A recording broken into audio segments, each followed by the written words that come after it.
Sì, il tema è proprio quello della speranza. Abbiamo avuto un sacco di anni di ammortizzatori sociali che hanno dato un po' di soldi alle persone, ma di speranza invece pochissima, perché di fatto non erano pensati per ragionare su percorsi che possano riportare questi lavoratori nel mercato del lavoro, a sperare di avere un nuovo lavoro.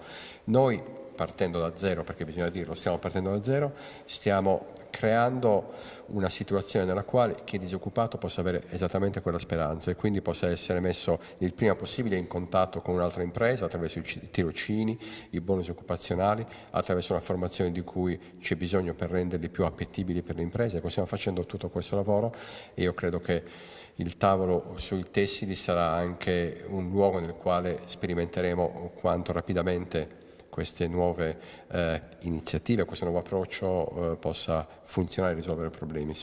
Rimango molto ottimista e ho visto gente che vuole lavorare con noi.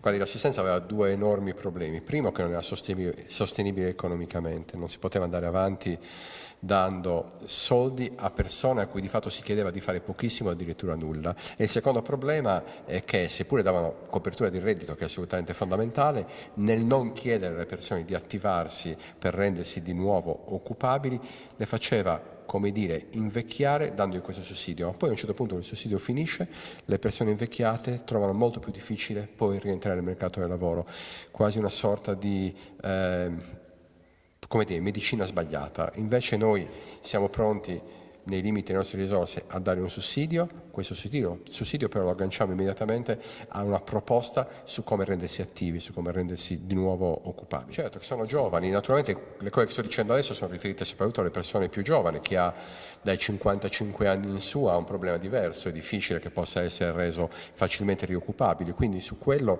lavoreremo con altri strumenti, ma chi è giovane, chi è tra i 30 e i 40 anni o poco più di 40 anni deve fare una scommessa insieme a noi e questo è il punto fondamentale.